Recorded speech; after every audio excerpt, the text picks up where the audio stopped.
जय श्री कृष्णा, राधे राधे। इस वीडियो में जानकारी प्राप्त करेंगे निर्जला एकादशी व्रत 2023 की, ऐसा सर्वश्रेष्ठ उपाय जिसे मात्र आप बिना व्रत के भी करेंगे ना तो आपके जीवन में सभी साल भर में पड़ने वाली 24 एकादशियों का फल प्राप्त होगा, कष्ट मिटेंगे और मनोकामना अतिशीघ्र पूर्ण होगी। श्रीहरि विष्णु को समर्पित यह व्रत अपने आप में अद्भुत है। साल भर में जितनी भी एकादशियां पड़ती हैं, कहा जाता है अगर व्यक्ति किसी कारण से उन एकादशियों को पूर्ण रूप से नहीं कर पाता, उनके नियमों को नहीं कर पाता, तो मात्र ज्येष्ठ महीने में पड़ने वाली इस सर्वश्रेष्ठ निर्जला एकादशी का व्रत कर लेता है तो भी वह सभी सुखों को प्राप्त कर लेता है। एक बार की बात है, पांडव पुत्र भीम जो है अपने भ्राता से बोले कि हे श्री कृष्ण, हे युधिष्ठिर भ्राता, मुझे बताइए कि मैं साल भर की एकादशियों का व्रत नहीं कर पाता, कैसे मैं इस व्रत का पूर्ण फल प्राप्त करूं जिससे कि मैं भी पाप मुक्त होकर श्री हरि विष्णु की कृपा का प्राप्त जो है पात्र बनूं। ऐसे में श्री कृष्ण और युधिष्ठिर उनका जवाब देते हुए कहते हैं कि हे भ्राता, अगर तुम व्रत नहीं कर पाते तो मात्र इस एकादशी का व्रत, जिसे भीमसेनी एकादशी के नाम से भी जाना जाता है, अगर इस एकादशी का व्रत सच्चे भाव सच्चे मन से कर लेते हैं तो आप एकादशियों के सभी फलों की प्राप्ति के हकदार होंगे। तो ऐसे में आप सभी भी नहीं कर पाते हैं तो इस दिन जो है आवश्यक रूप से कुछ सरल कार्य और आवश्यक रूप से व्रत करने का प्रयास करें। व्रत नहीं भी कर पाते, कुछ सरल से छोटे छोटे कार्य आपके जीवन की दशा और दिशा को बदलने वाले होंगे। 2023 में उदया तिथि के अनुसार मथुरा वृंदावन में भी 31 मई दिन बुधवार के दिन 2023 में निर्जला एकादशी का व्रत किया जाएगा। इसकी पूजा विधि भी काफ़ी सरल होती है।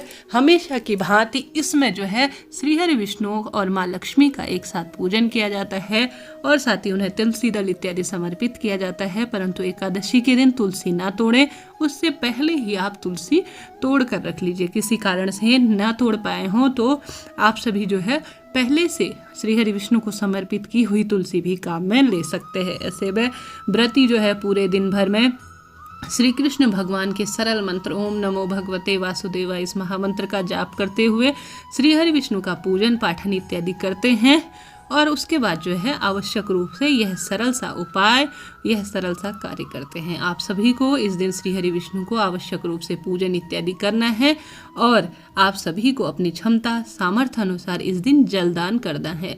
ऐसा माना जाता है यह मन कर्म और वाणी को जो है सभी इंद्रियों को काबू करते हुए इस दिन जो है जल का त्याग किया जाता है। यह दिन एक तपस्या की भांति लिया जाता है, एक तप की भांति इसे माना जाता है, क्योंकि ज्येष्ठ में बहुत भीषण गर्मी पड़ रही होती है। अगर जल की एक बूंद प्राप्त ना हो जाए तो मृत्यु और जो है बहुत अधिक कठिन जो है इसे तप के रूप में माना जाता है, अर्थात मृत्यु के समान तुल्य इस व्रत को बहुत कठिन तपस्वी व्रतों में माना जाता है।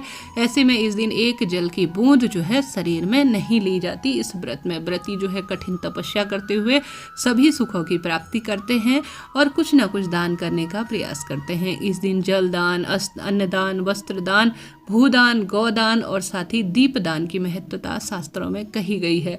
आप सभी व्रत नहीं कर पाते तो अपनी क्षमता सामर्थ्य अनुसार श्रीहरि विष्णु के मंदिर में एक मटके में आप सभी आवश्यक रूप से जो जल है उसे भरकर उसमें सबसे पहले स्वास्तिक लगाएं, हल्दी का स्वास्तिक बनाएं और श्रीहरि विष्णु के सामने उसे रखें और श्रीहरि विष्णु के मंदिर में या किसी गरीब जन को या ब्राह्मण जन को इस जल के पात्र का जरूर से दान करें। यकीन मानिए जीवन की दशा और दिशा बदल जाएगी और जीवन निरंतर सुखमय होता चला जाएगा। इस दिन आवश्यक रूप से आप सभी को छायादार वृक्ष का जरूर से जो है रोपण करना चाहिए। कहा जाता है जो व्यक्ति इस दिन छायादार वृक्ष का रोपण करता है वह व्यक्ति सभी सुखों की प्राप्ति कर लेता है। तो ऐसे में जितना संभव हो इस दिन छाता, घड़ा, मटका और साथ ही जो व्यक्ति आपको भगवान ने देने योग्य बना रखा है तो पंखा इत्यादि का किसी मंदिर में दान करें कि किसी गरीब जन के लिए आप ठंडक पहुंचाते हैं, उनके लिए कुछ अपनी क्षमता अनुसार ठंडी चीज़ों का प्रबंध कर पाते हैं तो श्रीहरि विष्णु आपके लिए सभी चीज़ों का प्रबंध करते हैं।